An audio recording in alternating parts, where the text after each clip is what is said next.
ఇరు దేశాల మధ్యలో యుద్ధ వాతావరణం కమ్ముకున్నప్పుడు కూడా ఆ దేశాల మధ్య చర్చలు జరిగి శాంతియుతంగా సమస్యని పరిష్కరించుకుంటున్న పరిస్థితులు ఈరోజు ప్రపంచ దేశాలలో మనం చూస్తున్నాం.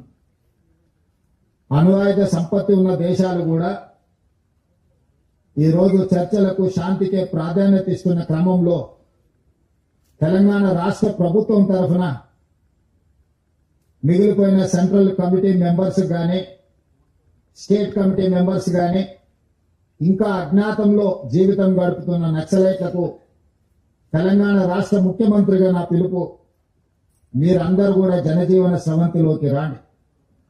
ప్రజలతో మమేకమై ప్రజా సమస్యల్ని ప్రభుత్వం దృష్టికి తీసుకురండి. ఈ ప్రభుత్వం ఉన్నదే ప్రజా సమస్యల్ని పరిష్కరించడానికి, వివిధ సంఘాలు సంస్థలతో చర్చించడానికి, సంఘాలకు సంస్థలకు గుర్తింపునివ్వడమే కాకుండా వాళ్ళు చూపించిన సమస్యల్ని, వాళ్ళు లేవనెత్తిన అంశాలని సానుకూలంగా పరిష్కరించడానికి తెలంగాణ రాష్ట్ర ప్రభుత్వం సిద్ధంగా ఉన్నది. అందుకే మొన్న సరెండర్ అయిన దేవ్జీ కావచ్చు, దామోదర్ కావచ్చు, చంద్రన్న కావచ్చు, సుజాతక్క కావచ్చు, రాజిరెడ్డి కావచ్చు, మిగతా వాళ్ళందరూ కూడా సెంట్రల్ కమిటీ మెంబర్స్ తో కొద్ది రోజుల క్రితం నేను సుదీర్ఘంగా చర్చలు జరిపిన. వాళ్ళ ఆలోచనను, వాళ్ళ ఆవేదనను రాష్ట్ర ప్రభుత్వం అర్థం చేసుకునే వాళ్ళు కొన్ని ప్రతిపాదనలు తెలంగాణ రాష్ట్ర ప్రభుత్వం ముందుకు తీసుకొచ్చింది. ఈ రోజు మేము మిగతా సెంట్రల్ కమిటీ మెంబర్స్ తో గాని గణపతితో సహా ఈ రోజు ఇంకా అజ్ఞాతవాసంలో జీవిస్తున్న కీలకమైన నక్సలైట్లకు మేము సమాచారాన్ని చేరవేస్తాము. ప్రభుత్వం సానుకూలంగా స్పందించి వాళ్ళ ప్రాణాలకు ఎలాంటి హాని జరగకుండా వాళ్ళు లేవనెత్తిన సమస్యలను ప్రజాస్వామ్యబద్ధంగా పరిష్కరించడానికి సిద్ధమైతే మేము వాళ్ళకి విజ్ఞప్తి చేసి జైళ్లలో ఉన్న వాళ్ళతో చర్చిస్తాం. అరెస్ట్ అయి అడవిలో అజ్ఞాతవాసంలో ఉన్న వాళ్ళతో కూడా మేము చర్చలు జరిపి ఈ దేశంలో నక్సలైట్ల యొక్క సమస్యల్ని, నక్సలైట్లు ప్రజల కోసం కొట్లాడుతున్న సమస్యల్ని పరిష్కరిస్తామని విశ్వాసం కల్పిస్తే పూర్తి స్థాయిలో సిపిఐ ఎమ్మెల్ని మేము రద్దు చేసి ప్రజా జీవితంలోకి వస్తాము అని చెప్పి వారు నా ముందు ప్రతిపాదించడం జరిగింది. నేను వారికి సూచన చేసిన, రాష్ట్ర స్థాయిలో మేము చేయగలిగిన అంశాలను మేము పరిష్కరించగలము. ఇందులో కేంద్ర ప్రభుత్వం పాత్ర కూడా ఉన్నది. నక్సలిజం అనేది ఒక తెలంగాణ రాష్ట్రానికే పరిమితం కాలేదు. పక్కనున్న ఆంధ్రప్రదేశ్ కావచ్చు, ఒడిశా కావచ్చు, ఛత్తీస్గఢ్ కావచ్చు, జార్ఖండ్ కావచ్చు, మహారాష్ట్రలో కొంత భాగం, కర్ణాటకలో ఇంకొంత భాగం, వివిధ రాష్ట్రాలలో నక్సలిజం వ్యాపించి ఉన్నది. ఇది జాతీయ సమస్య. కేంద్ర ప్రభుత్వంతో మేము మాట్లాడితే గాని నేను పూర్తిగా మీకు హామీ ఇవ్వలేను అని చెప్పి సెంట్రల్ కమిటీ మెంబర్స్ కు దేవ్జీ గారికి వారి మిత్ర బృందానికి నేను చెప్పడం జరిగింది. ఆ తర్వాత కేంద్ర హోంశాఖ మంత్రి అమిత్ షా గారి సమయాన్ని తీసుకొని ఢిల్లీకి వెళ్లి తెలంగాణ రాష్ట్రంలో పోలీసులకు సంబంధించిన సమస్యల్ని కేంద్ర ప్రభుత్వం దృష్టికి తీసుకురావడమే కాకుండా ఆ సందర్భంగా సెంట్రల్ కమిటీ మెంబర్స్ ఏదైతే ప్రతిపాదన ముందుకు తీసుకొచ్చిందో ఆ ప్రతిపాదనల్ని అమిత్ షా గారి ముందు పెట్టడం జరిగింది. వారితో చర్చల సారాంశం ఆయుధాలు, ప్రభుత్వ యంత్రాంగము, ప్రభుత్వం నిర్దేశించిన అధికారుల చేతుల్లోనే ఆయుధాలు ఉండాలి శాంతి భద్రతలను కాపాడడానికి. కానీ ప్రజలు ఎవరు కూడా ఆయుధాలు పట్టుకొని తిరగడానికి వీలు లేదు. ఆయుధాలతో సహా ఎవరు లొంగిపోయినా తెలంగాణ రాష్ట్ర ప్రభుత్వం వాళ్ళకు పునరావాసం కల్పించడానికి కేంద్ర ప్రభుత్వానికి ఎలాంటి అభ్యంతరం లేదు.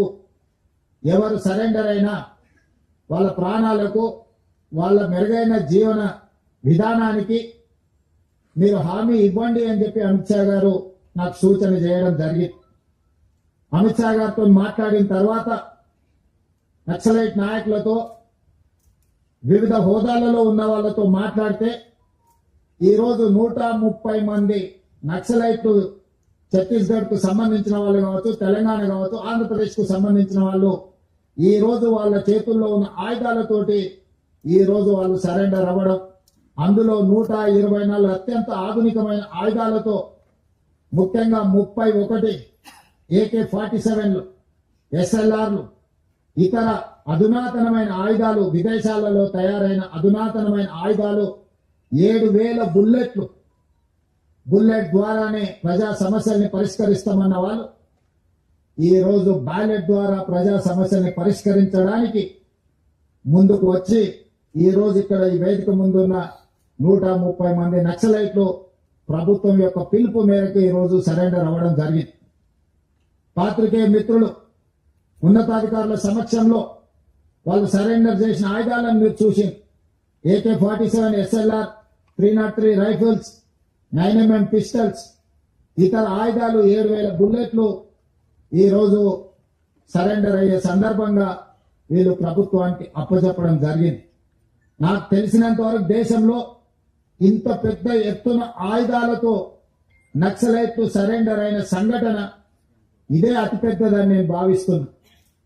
మా ప్రభుత్వం 2024 తర్వాత 721 మంది నక్సలైట్లను, దాదాపుగా 250కి పైగా ఆయుధాలను నక్సలైట్లు సరెండర్ అయినప్పుడు ప్రభుత్వానికి అప్పగించడం జరిగింది.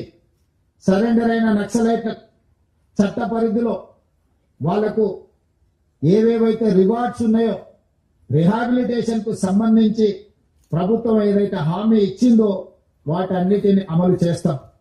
అదేవిధంగా దేవ్జీ దామోదర్ చంద్రన్న మాట్లాడినప్పుడు మీరు ప్రకటించిన రివార్డు తక్కువ ఉన్నది, మేము జీవితంలో కనీస అవసరాల కోసమైనా మేము జీవితం సాగించాలంటే కొంత అవార్డును పెంచండి, అదేవిధంగా నివసించడానికి ఇల్లు లాంటి వసతులను ఏర్పాటు చేయండి, ఎక్కడైనా అవకాశం ఉంటే వ్యవసాయం చేసుకోవడానికి కొంత భూమిని ఇవ్వండి, అదేవిధంగా సుదీర్ఘకాలము అడవులలో అజ్ఞాతవాసంలో పనిచేయడం వల్ల మా ఆరోగ్యం బాగా క్షీణించింది, మాకు వైద్య సహాయాన్ని కూడా అందించమని వారు మాకు విజ్ఞప్తి చేయడం జరిగింది. అందుకే ఈనాడు తెలంగాణ రాష్ట్ర ప్రభుత్వం తరఫున లొంగిపోయిన నక్సలైట్ల యొక్క ఆరోగ్యానికి ఒక ఆరోగ్య భద్రత కార్డు వాళ్ళకు ప్రత్యేకంగా ఇవ్వడమే కాకుండా నిమ్స్ లాంటి ఆసుపత్రిలో వాళ్ళకి పూర్తి స్థాయిలో వైద్యాన్ని అందించి వాళ్ళకు మెరుగైన వైద్యాన్ని అందించే బాధ్యత తెలంగాణ రాష్ట్ర ప్రభుత్వం తీసుకుంటుంది అని చెప్పి ఈ రోజు నేను తెలియజేస్తున్నా. అదేవిధంగా రివార్డు విషయంలో కూడా సెంట్రల్ కమిటీ కానీ, స్టేట్ కమిటీ కానీ, దళ కమాండర్లు కానీ, లేకపోతే వివిధ హోదాలలో ఉన్న వాళ్ళని కూడా వాళ్ళ యొక్క హోదాలను బట్టి ప్రభుత్వం కొంత ఉదారంగానే వ్యవహరించి వాళ్లకు మంచి ఆర్థిక సహాయాన్ని కూడా అందించడానికి తొందరలోనే డీజీపీ గారిని, చీఫ్ సెక్రటరీ గారిని, ఇతర అధికారులతో 1993లోనే ఆనాటి ఉమ్మడి ఆంధ్రప్రదేశ్ లో నక్సలైట్ల యొక్క రిహాబిలిటేషన్ కోసం ప్రత్యేకమైన ప్యాకేజీలను ప్రకటించడం జరిగింది. అందుకే ఈ రోజు దాదాపుగా 30 సంవత్సరాలలో వివిధ సందర్భాలలో వాళ్ళకి ఇచ్చిన నగదు గాని ఇతర వసతులను ఇంకా మెరుగ్గా వాళ్ళకి అందించేటట్టు ఈరోజు చీఫ్ సెక్రటరీ, డీజీపీ గారు ఇతర అధికారులతో మాట్లాడి నగదును కూడా పెంచే ప్రయత్నం చేస్తాం. తెలంగాణలో ఉన్న అందరికీ ఇందిరమ్మ ఇల్లు కేటాయించడమే కాకుండా ఎక్కడైనా వాళ్ళకి ఇల్లు కట్టుకోవడానికి స్థలం లేకపోతే వాళ్ళ సొంత గ్రామాలలో ఇంటి స్థలాన్ని కూడా రాష్ట్ర ప్రభుత్వం కేటాయించి వాళ్ళు ఇల్లు కట్టుకోవడానికి కూడా రాష్ట్ర ప్రభుత్వము వాళ్లకు సహకారాన్ని అందిస్తుంది. భూమి విషయంలో కొంచెం గ్రామాలలో ఈరోజు భూములు అందుబాటులో లేవు కాబట్టి భూ కేటాయింపు విషయంలో నేను ఇప్పుడు ఎలాంటి మాట చెప్పలేను. ఉండడానికి ఇల్లు, మెరుగైన వైద్యము, అదేవిధంగా వాళ్లకు నగదు బహుమతి, వీటన్నిటిని కూడా వాళ్ళకు అందించి సమాజంలో ఒక ఆత్మగౌరవంతో కూడిన జీవన విధానాన్ని కొనసాగించడానికి రాష్ట్ర ప్రభుత్వం సంపూర్ణంగా సహకరిస్తుంది. ఇవన్నీ ఏర్పాటు చేసే ముందు రాష్ట్ర ప్రభుత్వం చెబుతున్న ఒకే ఒక అంశం, ఈ రాష్ట్రంలో హింస కుదరదు, హింస ద్వారా సమస్యలకు పరిష్కారం దొరకదు. హింసకు పాల్పడిన, ఆయుధాలను తమ చెంత పెట్టుకున్న చట్టపరంగా ప్రభుత్వం వ్యవహరిస్తుందని అమిత్ షా గారు చెప్పడం జరిగింది.